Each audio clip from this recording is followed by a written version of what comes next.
So I would begin by asking you about the G20 summit. I mean, it's here, and it would be great to know your expectations from this global event. Now, first of all, I think we need to recognize that India has played a very important role in making sure that the voice of the Global South was heard in this summit and that the development agenda was put in its center. Of course, one thing India cannot guarantee is that the G20 members will be able to fully correspond to the ambition that the President has put on the table. But I want to pay tribute to India for these efforts. And obviously, now it depends on member states. For me, there are two things that are crucial at the present moment. One, we need to look into a very unequal world. Developing countries, many of them are in debt distress. They have no fiscal space to address the basic needs of their people, much less to implement sustainable development goals. Inequalities are growing. This needs to be addressed.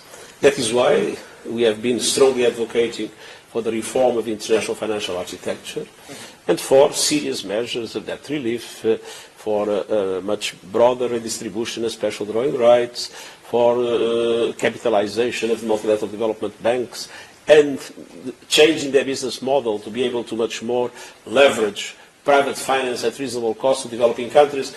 A number of things that we believe would be needed to make our world more based on equity and justice, and developing countries to have a chance. Right. And then the second point is climate. And in climate we need ambition in two dimensions. One is to reduce emissions. Things are getting out of control. And we see the devastating impact, especially in countries of the Global South. 17 of the 20 worst hotspots are in Africa. And in India, I know that many people have suffered enormously with drought in the recent past. But we also need climate justice. And so it's very important that developed countries assume their responsibilities in support to developing countries, as it was promised in different situations. And it is essential that according to their different levels of responsibility, there is a principle of common but differentiated responsibilities, but according to the different levels of all countries make a much bigger effort to reduce emissions, and developed countries support financial and in a technological way emerging economies for all to be able to reduce emissions. Because if we don't reduce emissions, we are moving into a catastrophic situation. Secretary General, as the United Nations prepares to hold the SDC summit later this month, how do you see India's contribution as the world's largest developing country in contributing to the fulfillment of the SDG targets? I see, as I mentioned, I see India strongly committed to be a voice on behalf of the developing world, and I see India strongly committing to making sure that development is not forgotten in the international agenda. Look, we have the Russian invasion of Ukraine, the war, and in many areas, in many fora, what we see is that the war is making people forget many other things. But the fact is that the war has terrible consequences, and especially for developing countries in the world. And so, independently of the fact that we have a war, and it's a problem that needs to be solved, we need to make sure that the development issues are put high in the agenda of the international organizations. And this is something that India has managed in the G20 summit, and I hope India will be very active in making the same in the different initiatives that the UN will be developing. We have the SDG summit, the summit of the Sustainable Development Goals, we'll have a summit on finance, we'll have on climate ambition, and then the summit of the future next year, in which we hope that many of the reforms that are needed to have a strengthened multilateralism able to respond to the dramatic challenges that we face will be achieved. Secretary General, you have spoken recently about the need for long-standing reforms of the United Nations Security Council, and India, as the world's most populous country and the largest democracy, has made abiding contributions to the UN systems since its inception. So what is your view on UN Security Council reforms, and where do you see India's chances of realistically becoming a permanent member in an expanded United Nations Security Council? It's not for me to define who will be or who should be in the Security Council. That's for member states. But I believe that what we need is to have a Security Council that represents today's world. The present composition of the Security Council represents the world after the Second World War. Today's world is different. And as you mentioned, India is today the largest population country in the world. So I fully understand India's aspirations in this regard. Not for me to judge, it's for member states, but I believe, and I repeat, we need to adjust the composition of the Security Council to the realities of today's world. I'm sure that you know those realities quite well.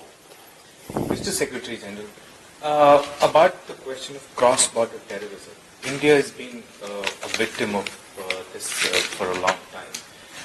What, in your sense, can the United Nations do in terms of collaborating with the member states in the fight against terror? This is something that is very high in my priorities. The first reform I made when I came to the United Nations was exactly to create the Office of Counterterrorism. This was a kind of a forgotten area in the activities of the UN, and I thought, and I still believe, that this must be a fundamental priority for us all. Terrorism is the worst violation of human rights. Terrorism is absolutely unjustifiable. We can have in many circumstances grievances. We can have people that are unhappy for different reasons, or even victims of injustice. But terrorism is never the answer. Terrorism only amplifies the problems and the difficulties. And so the UN has now a program of cooperation with tens and tens of countries around the world to strengthen their capacity to respond to terrorist threats. And terrorism became a global phenomenon. India naturally has its own concerns, but I look, for instance, into the Sahel. You see terrorism spreading terribly in Africa. Terrorism is indeed something that we must seriously consider and must be a fundamental priority of the international system. A question connected with this. India has been very vocal on the attempts being made to block the blacklisting of certain names which have been globally sanctioned as terrorists by some countries. What is your view on that? No, there is a mechanism within the Security Council with a committee of experts, and this is something that should not be based on political considerations that, of course, are different from area to area. I think this should be done with solid technical expertise in order to be able to identify those that are terrorists and must suffer the corresponding sanctions. Secretary General, India took the initiative to launch the International Year of Millets for 2000. International Year of Millets, that India actually took the initiative to launch the International Year of Millets for 2023.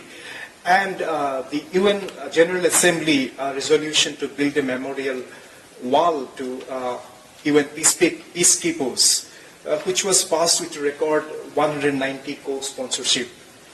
So how do you view these two contributions of India in the UNGA in recent years? Well, first of all, India has been a very strong participation in peacekeeping missions, and we are extremely grateful, especially in the moment where peacekeepers are in circumstances in areas where there is no peace to keep.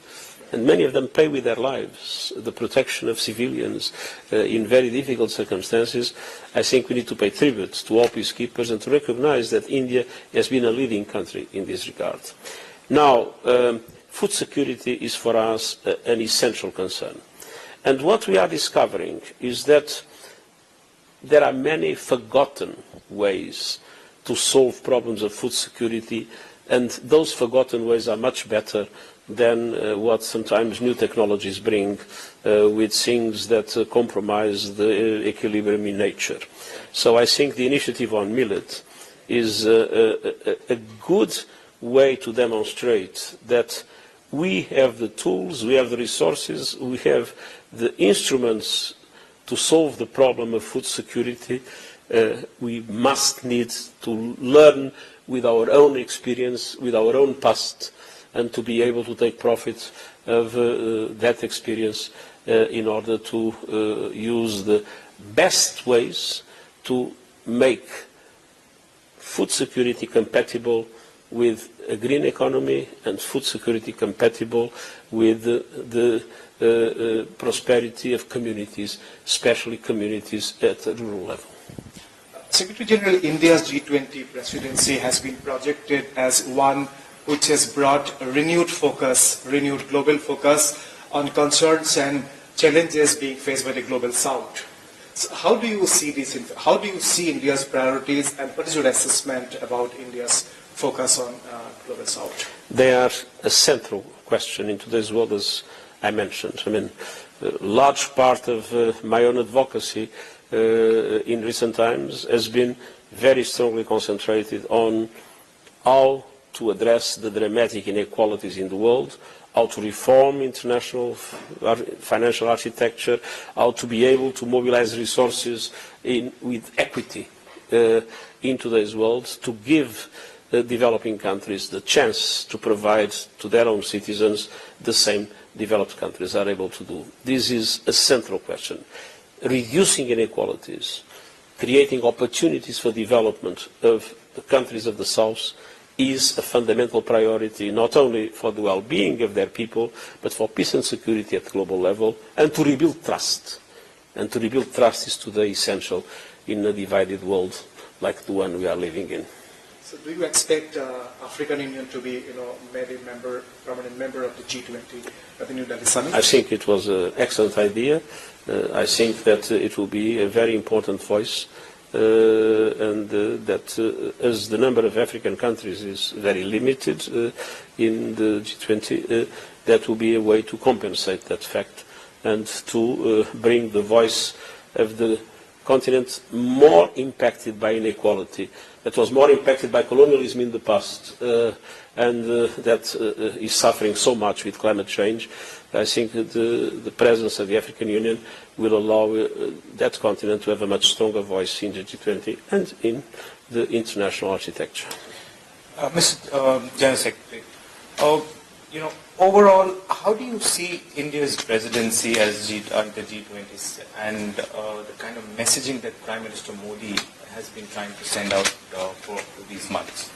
As I said, the biggest achievement, in my opinion, was to be able to bring with much stronger voice the Global South into the G20 and to make sure that the development agenda would be central in the work of the G20 and would not be obliterated by the concerns related to the war or to many other aspects that divert the attention of the international community.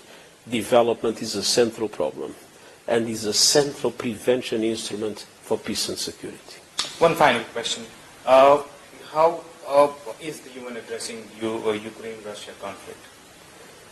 Well, unfortunately, it has not been possible to have any effective mediation for peace, and at the present moment this doesn't seem very likely to happen.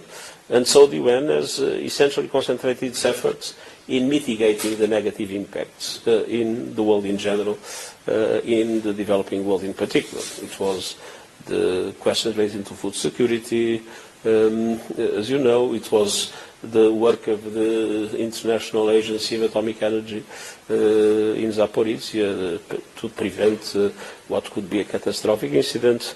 And basically the idea, as we cannot unfortunately bring peace, let's try to reduce as much as possible the suffering caused by the war. Thank you so much. My last question.